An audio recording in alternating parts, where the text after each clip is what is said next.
For today's cup of coffee, we have a wonderful interview by Mitch, and Mitch has been a faithful viewer for since the beginning.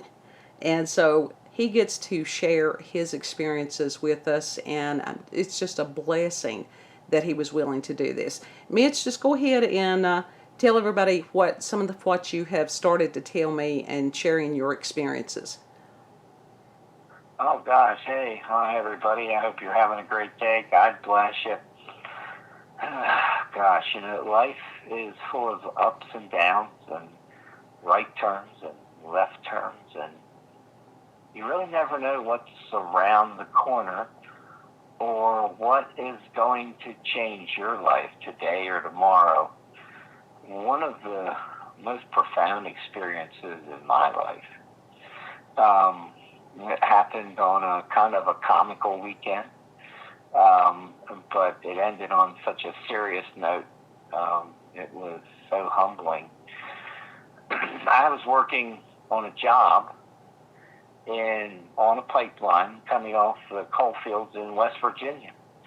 It was running from up near Matewan, Barney, West Virginia, all the way down to the Grundy area of Virginia. And this gas line going up and down the mountains.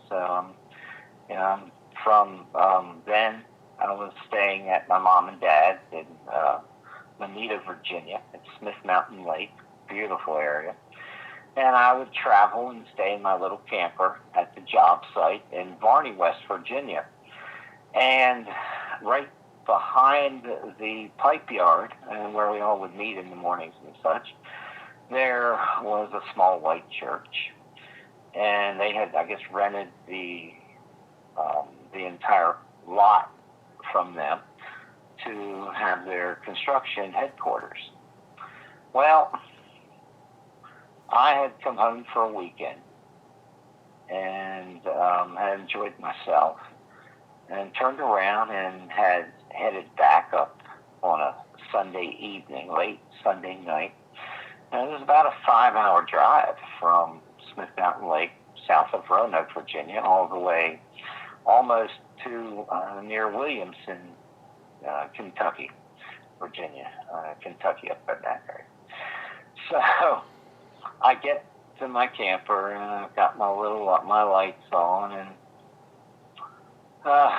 I'm getting ready to get in the bed, and I get kind of slip my shoes off, and I get down and just kind of laying back on the bed, kind of enjoying myself,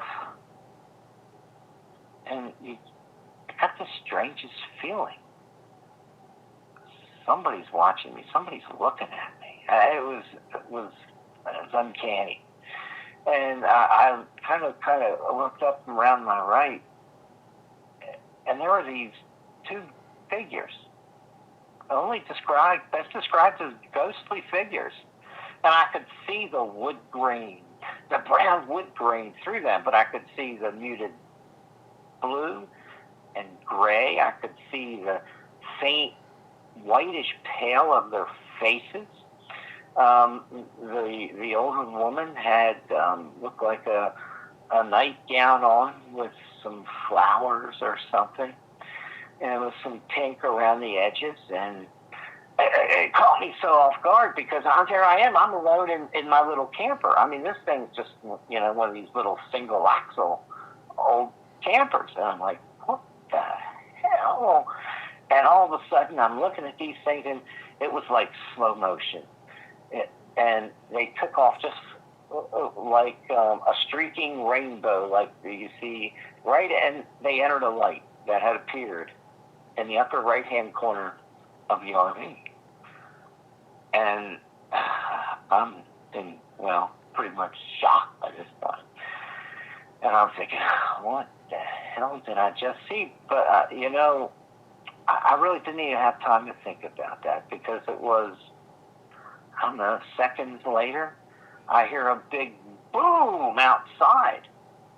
And I jump up, and I get over there, open up my little camper door, and there's flames shooting 30, 40 feet out the front of this house. I put my boots on as fast as I can. I ran up around the back of the house. You know, everything that I had just experienced went right out my window. I mean, I didn't think of it at all until probably years later, in all honesty, in retrospect.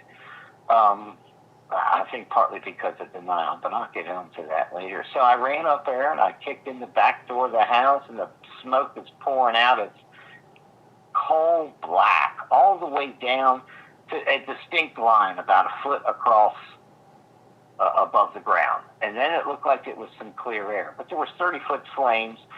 It was just such a wall of smoke. I couldn't go in. So I tried to wake up some truck drivers, and I ran over there, and there was a small, like a park-size mobile home.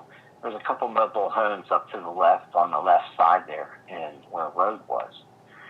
And I ran up, and that woman, it was an older woman, I guess, and her husband. I started banging on their back door and yelling, and I can remember, I can see her come to the door, and, you know, the flames are just shooting up, and you can see the light reflecting off of her deck, sliding glass deck door. And she came in there. She had her night coat on and stuff, and she slides the curtain back, and her eyes just got big. She didn't even have to ask what I wanted. She just ran in and called the fire department.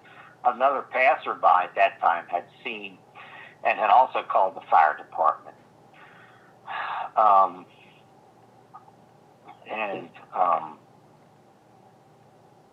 I quickly ran back around and was trying to figure out there was nothing you could do. It was, you know, it's really a helpless feeling. It is. Yeah. And so I went up behind the house, because there's a little hill up behind the house. And by that time, a few people had started to gather, and this baby blue Cadillac, big old, you know, 80s model. I mean, one of those super sled looking things. And it come flying up this driveway, this back driveway, because the church parking lot had a driveway that went right up to behind his house. And but by this time, the fire had burnt through the house, and, you know, in the far parts where it had kind of broke out the house. That's what the explosion was. The firemen had told me. But the back side of the house, they had some security or screen stuff up that you couldn't even get into the windows. So that's where the bedroom was. And so there's like coal. You can see like the embers of the coals around the windows that were all burnt out and everything, glowing red, and it's all bright orange. And this guy jumps out of this Cadillac, and he's got almost about shoulder length, long hair, black hair, and he runs up and he kind of brushes against me, and he gets down on his knees and he starts praying. I'm sorry. Honey, that's okay. He starts praying. He starts praying, God, help me go in and get my mother and father. Oh man, it's never kind of affected me like this, saying this. It was amazing, and I mean the house was totally burnt through, and you know, he got up and started taking a step to the house, and I grabbed him and held him, and his name was Randy West. He's a televangelist from up in that area. And I didn't know that was his mother and father had passed away in that fire. And, wow, it was really a shock.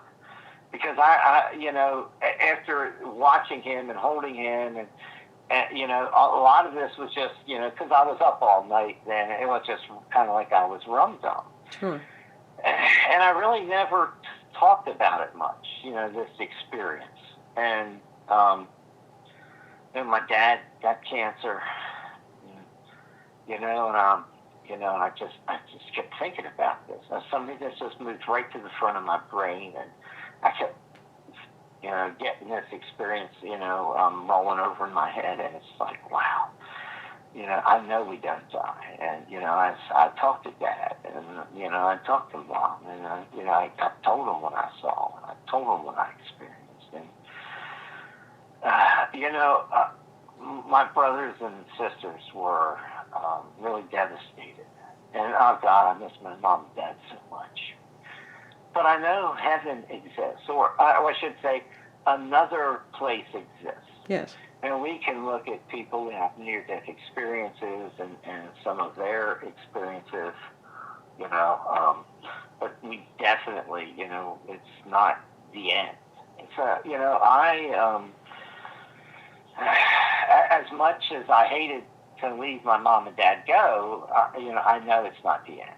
Right. So that gives me, comfort. And I always felt some guilt. I always felt guilty because, I had never reached out to Randy West after that.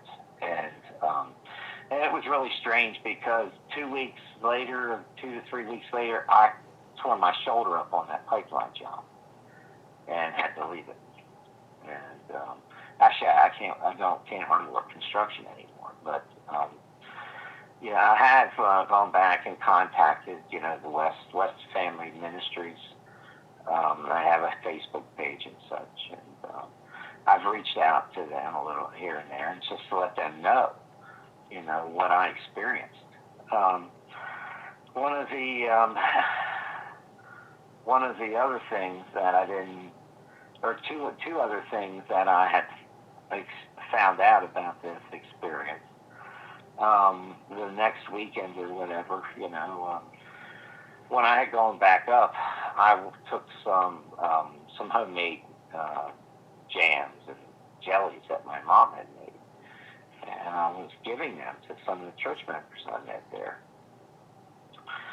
And one pair of the church members were telling me, a man and a woman were telling me that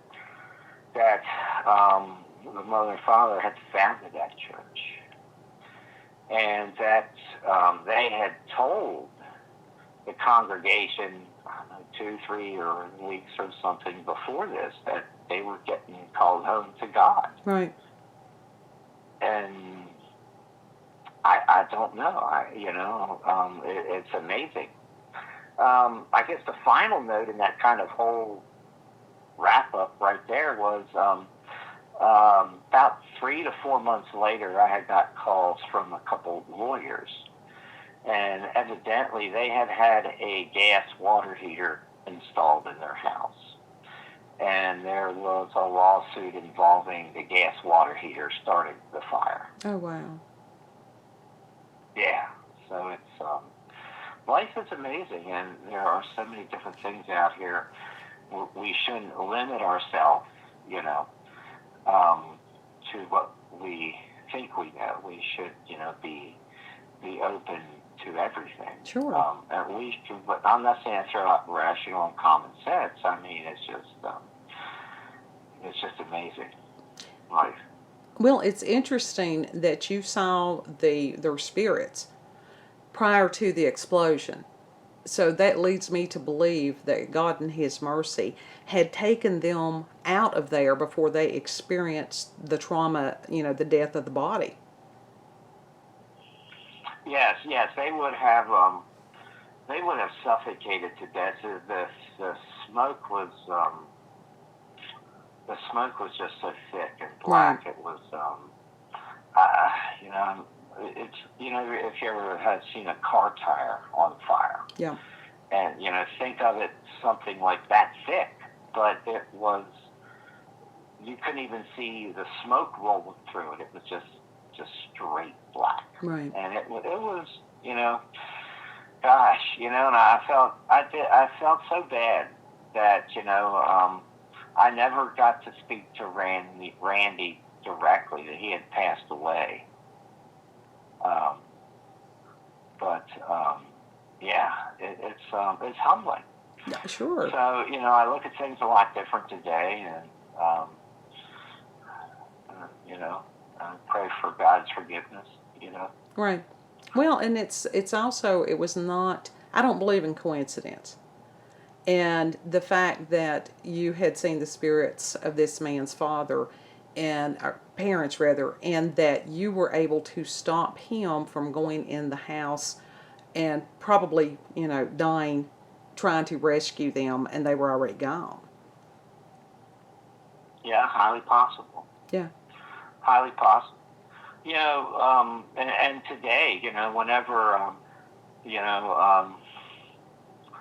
I see somebody or somebody that's older or somebody I know that they have a loved one that's passed or is passing, I try to reach out and tell them this story. Right. And hopefully it's some hope and comfort. I guess that would depend on the person, whether it was hope or comfort. Right. So, yeah. Well, and I know that some people wonder, as far as their loved ones and stuff. I was talking to my cousin last night, and people get into some really dark things or very dangerous things out of ignorance. As far as Ouija boards or seances or different things like that, trying to reach out to a loved one that's gone. And it's like, that's foolishness, because that's the reason every day matters. Make it count. Say what you need to say to someone today. Don't wait till tomorrow.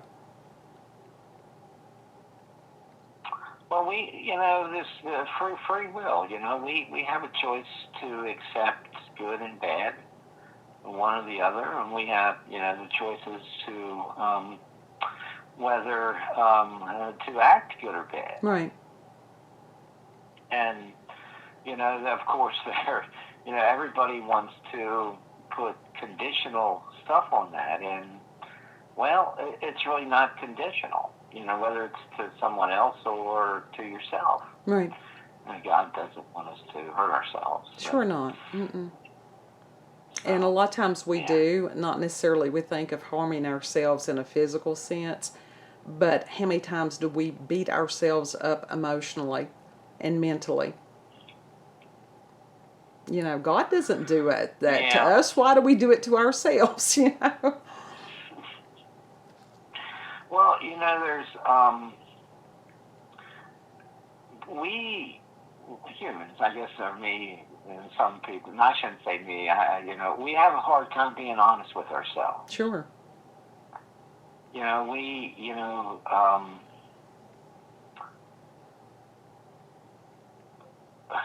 We accept some things that we probably shouldn't accept, and we make sacrifices in names of different things. Right.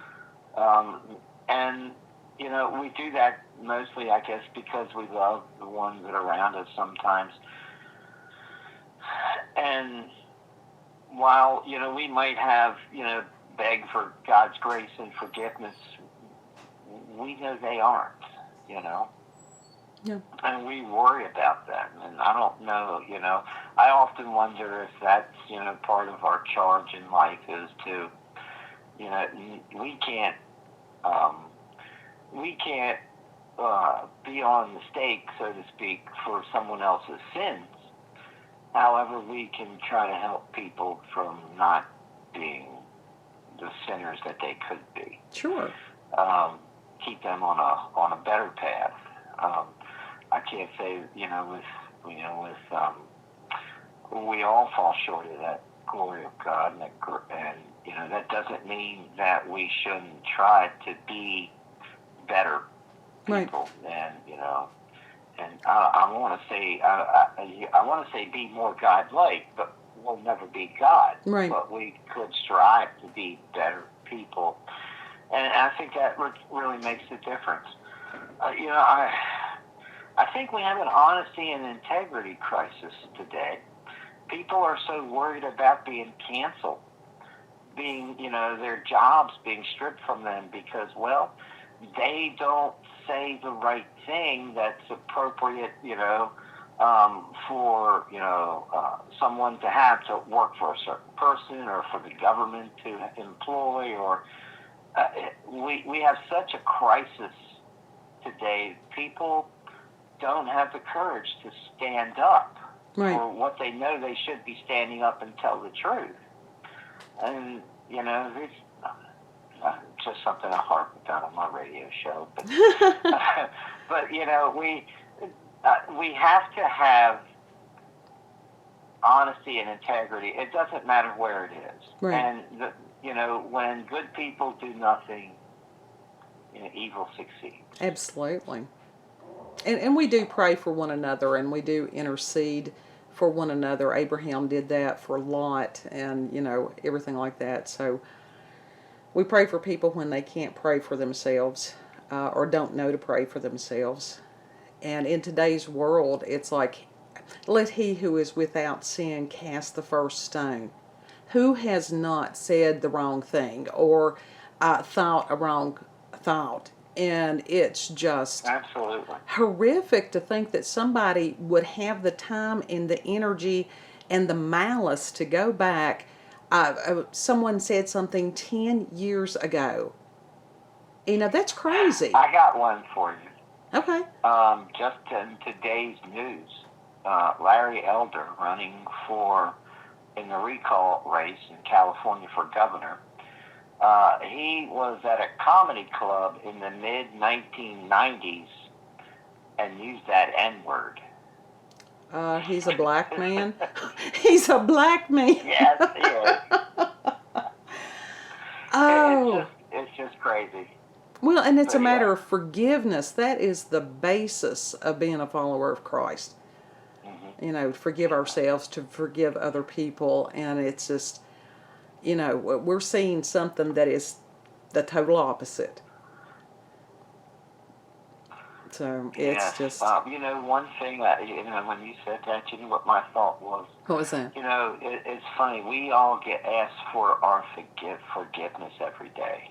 Most people say, pray the prayers, ask for forgiveness. But they don't ask for the other, do they? They don't ask for what you just asked for. Right. Right. You know what I mean? It's worse than a one-way street, I guess. Sure. A one-way sidewalk, Well, but yeah, it's, we have to open up our thinking and expand it. Sure. So, yeah. Well, that's just like you've got so many people that deny the realm of spirit. And how can anybody read the Bible? And it's not, the Bible is what I follow. I know there are other people that they have their way. But it's all supernatural. If you deny that part of Scripture, all you're left with is a hollow philosophy. Yes. Absolutely. Absolutely. And I say there is no doubt to me. And, there is a world after this world. Sure. I can say, what happens to us after that.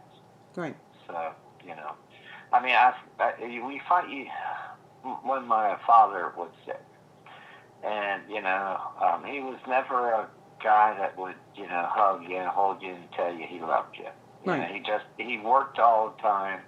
He fixed everything, and, he just wasn't a man of many words like that. And, I hugged him one time, and he says, Mitch, I love you. And I said, I love you too, Dad. And, we sat down, we had a conversation, and, then that's when I found out. I found out then that my family is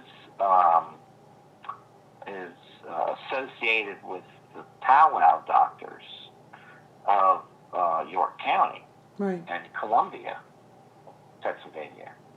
That my grandma had my dad taken down to the powwow doctor and blessed as a baby. Mm-hmm. And that my two cousins were pallbearers for Mr. Raymeyer, who died in, was it 1928? I believe it's called the Hex Murders. So somehow my family is all kind of tied up in all that aspect of spirituality too. Right. So yeah, It's okay. It's amazing, history the way it is. Well, in this area, and Mitch is from up the road where I am. I'm what, about an hour and a half, 2 hours from you where you are. You're closer to Central Virginia, or is that still considered? Yeah, I'm near Martinsville. Okay. Virginia. And since I'm down in southwestern, we're the redheaded stepchildren of the state. It's what it is on that. But most of us in this area have Native American heritage, pretty heavy, like 2 or 3 generations back. And so that's not that far back. And we have lost so much of that culture, and so much was driven out of here, and I think it leaves sort of like a gap in your soul. But you've got people, as far as shamans, we needed that. Those people were born there. That's part of a birthright. And I have met some people in the area, and they call themselves shaman, but it's because they read a book. And I'm like, honey, you ain't no shaman. You might want to be a shaman, but no, that is a birthright thing. So, I don't know. It's very odd. Yeah, it's, well, the history is very, very exciting, very interesting. If you can get past, what's written in the history books, you can learn the real truth. You just, it's amazing. That's what I'll say. Absolutely. The world and that we live in, and the spiritual connections that we have with different people, and how people might pop up in your life, and there's a reason somehow, for some reason, that they're there. Absolutely. You may not understand it, but God has the plan somewhere. That's true. Mitch, I want to thank you so much. Would you like to share, as far as Instagram, that you do have a radio broadcast, any of that stuff that you would like to share? And if you can email me a little bit later, I can go ahead and put that in the description box as well. Sure. Yeah, I have 2 radio shows on revolution.radio, freedomslips.com. I stream live 5 days a week, 8 a.m. to 10 a.m. with news and information. And on Tuesday nights at 8 to 10 p.m., I have the Trump assassination files. Probably the only radio show or news show that goes into details, the depths, and names the people who tried to take out and politically assassinate Donald J. Trump. Yeah. So, yeah. That's fascinating. I'm on Facebook under my name, or Mitch Bupp, or at Mitch Bupp, or one of those versions. Just look for the guy with the glasses and the big bushy gray beard. The beard is awesome. I think that I'm so glad that beards have come back into vogue again. They should have never gone out of vogue. So. Yeah, I shaved mine off about 3.5 years ago, and I kind of wish I would now, because it'd be pretty long. But that's okay. Doesn't matter. And that's okay. Mitch, thank you again. And if you'll hang on just a second till I get my spiel, and then I'll thank you again off of the camera. If you would like to, as Mitch has done, share a supernatural paranormal experience, if you've had encounters with UFOs, aliens, cryptids, that includes Bigfoot, chupacabras, what have you. If you have family stories, local stories, myths and legends. If you're an aspiring writer and would like to send us a ghost story that you've written, go ahead and send those to cupofcoffeewithscream at gmail.com. And we do reserve the right to edit what you may send us. Don't be sending me no nasty ghost stories. That is not how we roll on this. And you all have a beautiful, blessed day.